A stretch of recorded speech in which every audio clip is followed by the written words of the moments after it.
नमस्कार शेतकरी बंधूंनो, मी बापू बिडगर आणि मराठी दरबार या आपल्या युट्यूब चॅनलमध्ये आपले मनापासून स्वागत आहे। तर बघा, कर्जमाफी संबंधी जे काय नागपूरमध्ये मोठ्या प्रमाणात आंदोलन चालू होतं, महाएल्गार अशा प्रकारचं जे काय आंदोलन चालू होतं, त्या आंदोलनाला एक प्रकारची जी काय दिशा लागली होती, त्यामुळे शासनाला सुद्धा या संबंधी जे काय नेते होते त्यांची तातडीने बैठक बोलावं लागली।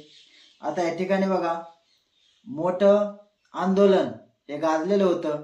एक जी ठिणगी पडली होती त्याचा वणवा पेटायला लागला होता। संपूर्ण महाराष्ट्रामध्ये या आंदोलनाने पेट घेण्याच्या मार्गावर होतं, परंतु शासनाने ज्यावेळेस हे ओळखलं त्यावेळेस जे काय आंदोलनकर्ते होते, बच्चू कडू असतील, राजू शेट्टी असतील, त्यांना सह्याद्री अतिथीगृहावर त्या दिवशी संध्याकाळी 7 वाजताची मीटिंग बोलावली आणि ठरलं तर मंत्रिमंडळ बैठकीमध्ये या आणि जे काही शेतकरी नेते असतील त्यांचं शिष्टमंडळ असेल त्यांची एक बैठक लावायची आणि त्या बैठकीमध्ये काहीतरी तोडगा काढायचा। परंतु या बैठकी अगोदर सुद्धा एक बंद दाराआड एक बैठक झाली आणि ही जे त्या बैठकीमध्ये उपस्थित होते, आता त्यांचं नाव आपण आता सांगणार नाही, शेवटी या व्हिडिओच्या शेवटी आपण त्यांचं नाव सांगणार आहे की हा खुलासा नेमका कोणी केला आहे ते आपण या व्हिडिओच्या शेवटी सांगणार आहोत। तर बघा, जी काही बंद दाराआड कर्जमुक्तीची चर्चा झाली त्याच्यामध्ये बघा, त्या जे काही नेते आहेत, शेतकरी नेते आहेत, त्यांनी असं सांगितलं की काल राज्यातील शेतकऱ्यांची कर्जमाफी करण्यासंदर्भात जवळपास 2 ते 2.5 तास या बैठकीपूर्वी बंद खोलीमध्ये चर्चा झाली।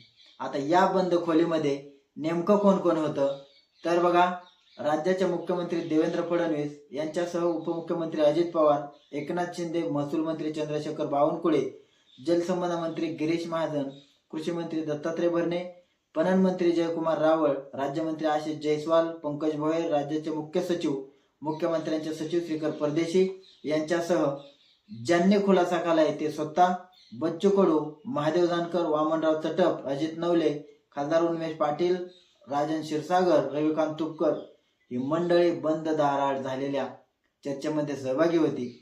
आता त्यामध्ये काय चर्चा झाली पहा, तर राज्याच्या मुख्यमंत्र्यांना नेहमीप्रमाणे आम्ही दिलेल्या शब्दाप्रमाणे कर्जमाफी करणार आहोत, मात्र राज्य सरकारची सध्या कर्ज उचल करण्याची मर्यादा संपलेली आहे। राज्यात नुकत्याच झालेल्या नैसर्गिक आपत्तीसाठी जवळपास 32,000 कोटींची जुळवाजुळव करून शेतकऱ्यांना नुकसान भरपाई देत आहोत। त्याबरोबरच उपमुख्यमंत्री अजित पवार यांनी सुद्धा राज्य सरकारवर लाडक्या बहिणीसह इतर योजनांचा कसा भार पडला आहे आणि त्यासाठी आर्थिक नियोजन आम्ही कसं मेटाकुटीला येऊन करत आहोत हे सुद्धा त्यांनी अतिशय खुमारदार शैलीत समजावून सांगितलं। आता या सर्वांच्या बोलण्यावरून त्या नेत्यांना असं जाणवत होतं की 2 वर्ष म्हणजे 2028 पर्यंत यांचा कर्जमाफी करण्याचा चालढकल होती, परंतु एकंदरीत शिष्टमंडळातील जे काही सर्वच लोकांनी एकदम ठाम भूमिका घेतली की तुम्ही सांगितल्याप्रमाणे कर्जमाफी करणार, याची तारीख सांगा। या मतावर जे काही शिष्टमंडळ होतं ते ठाम राहिलं आणि याच दरम्यान अनेक पर्याय समोर आणण्याचा त्यांनी प्रयत्न केला। बैठकीमध्ये खडाजंगी झाली, मात्र या सर्व चर्चांती 30 जून 2026 पर्यंत शेतकऱ्यांची कर्जमुक्ती करण्याचा निर्णय असा त्यांना आम्हाला दिला। आता बघा, हा निर्णय ज्यावेळेस त्यांनी दिला त्यावेळेस हे सर्व मंडळी उपस्थित होती आणि शासनाने तातडीने कर्जमाफी करावी, मात्र आता हे शिष्टमंडळ असं सांगत होते की शासनाने तातडीने कर्जमाफी करावी, मात्र मुख्यमंत्री देवेंद्र फडणवीस यांनी सांगितले की सध्या पूर असेल, अतिवृष्टी असेल, यामुळे 32,000 कोटी दिल्यानंतर सुद्धा कर्ज मिळणार नसल्याने राज्य सरकार तातडीने कसे कर्ज उभारायचे यावेळी पर्याय करेल। आणि आताच बघा, महानगरपालिका असेल, जिल्हा परिषद असतील, यांच्या निवडणुका तोंडावर आलेल्या आहेत। या सर्व गोष्टी आचारसंहितेमध्ये पूर्ण करणे प्रशासनात जर अडचणीचं जाणार आहे। आता असं कोण म्हटले तर मुख्यमंत्री म्हटलेले, दोन्ही निवडणुकींची आचारसंहिता साधारण फेब्रुवारी पर्यंत संपेल, त्यानंतर मार्च महिन्यातील अर्थसंकल्पात आम्ही त्याविषयी तरतूद करून जून 2026 पर्यंत शेतकऱ्यांची कर्जमाफी करण्याचा अंतिम निर्णय घेण्यात येणार। तर अशा प्रकारचा मुख्यमंत्र्यांनी निर्णय जाहीर केला। एकूणच बघा, या चर्चेत सर्व मंडळींनी बेधुंद मनमानी कारभार करत राज्य सरकारचा आर्थिक डोलारा जो आहे तो किती ढासळलेला आहे हे मात्र यावरून या शिष्टमंडळाला समजलं। गेली 6 महिने बच्चू कडू यांच्यासह राज्यातील सर्वच संघटना कर्जमाफीसाठी आंदोलन करत होती, बच्चू कडू यांनी संपूर्ण महाराष्ट्रभर महाएल्गार पुकारत आंदोलन उभे केले होते. गेल्या 3 दिवसात महाराष्ट्राच्या कानाकोपऱ्यातून आलेले दिव्यांग असतील, शेतकरी असतील, शेतमजूर असतील, कामगार असतील, हे नागपूरमध्ये रस्त्यावर ठाण बांधून बसले होते. हजारो लोक रस्त्यावर जेवण करत होते. दिव्यांग बांधव त्याच ठिकाणी जेवण आणि त्याच ठिकाणी शौचालयाचा वापर करू लागले होते. रात्रभर पावसाने, चिखलाने रस्त्यावरील लोकांचे हाल सुरू झाले होते. या सर्व गोष्टींच्या विचारांती हा निर्णय शेवटी या शिष्टमंडळाला सुद्धा मान्य करावा लागला. कारण चळवळीमध्ये एखादे आंदोलन केल्यानंतर परिस्थिती पाहून कुठपर्यंत ताणले पाहिजे याच्या सुद्धा मर्यादा आहेत. शेवटी राज्य सरकारला या आंदोलनामुळे 30 जून 2026 ही तारीख जरी मान्य करावी लागली असली तरी शेतकऱ्यांची जी आर्थिक परिस्थिती आणि वस्तुस्थितीपेक्षा लोकसभा आणि विधानसभा निवडणुका डोळ्यासमोर ठेवून 2028 पर्यंत चालढकल करण्याचा हा या सरकारचा निर्णय होता. शेवटी बघा, ही जी बैठक झाली त्या राज्य सरकारने मकलाशी करत 2 महिन्यापूर्वी कर्जमाफीची समिती सुद्धा गठीत करायचे ठरवले होते. मात्र आज बैठकीआधीच कर्जमुक्तीसाठी समिती नेमण्याचा शासन निर्णय सायंकाळी, ज्या दिवशी बैठक होती त्याच दिवशी सायंकाळी 5 वाजता काढला. यावरून त्यांचं चालढकल करायचे होते हे लक्षात येते. मात्र आंदोलनाच्या पावित्र्यानंतर त्यांनी बैठकीआधी हा जो डाव खेळला. आता राज्य सरकारने या समितीला तातडीने अहवाल सादर करण्यास सांगितले आहे. समितीने कर्जमाफी करत असताना अधिकारी, उद्योजक, व्यापारी यांना वगळून किती रक्कम होईल याची खात्री करावी.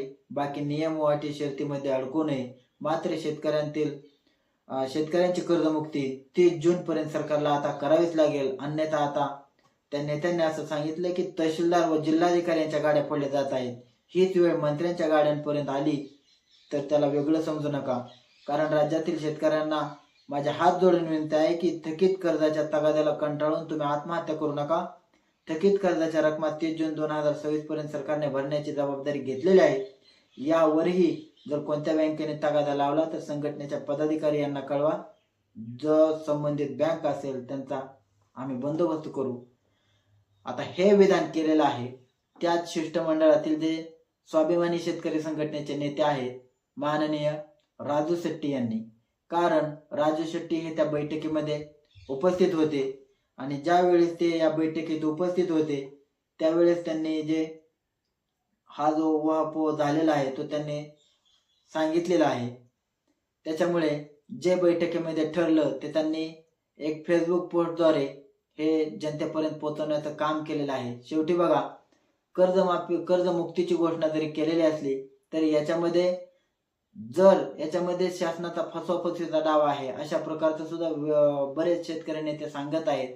परंतु 30 जून 2026 ही तारीख जरी सांगितलेली असली तरी अजून या तारखेला जवळजवळ 7 ते 8 महिने जाणार आहेत. येणाऱ्या काळामध्ये याच्यामध्ये बरंच पुलाखालून पाणी वाहून जाणार आहे. त्याच्यामुळे ती तारीख अजून जरी लांब असली तरी शासनाने मात्र याच्यातून बराच वेळ काढलेला आहे, जो की सामान्य जनतेला सुद्धा, बऱ्याच लोकांना हा मान्य नाही. त्याच्यामुळे याच्यावरती मोठ्या प्रमाणात टीका सुद्धा होत आहे. शेतकरी नेते सुद्धा टीका करत आहेत. त्याच्यामुळे शासनाने सुद्धा येणाऱ्या काळात जर अशा प्रकारची कमिटमेंट चुकवली तर त्याची सुद्धा किंमत शासनाला नक्कीच मोजावी लागेल. धन्यवाद.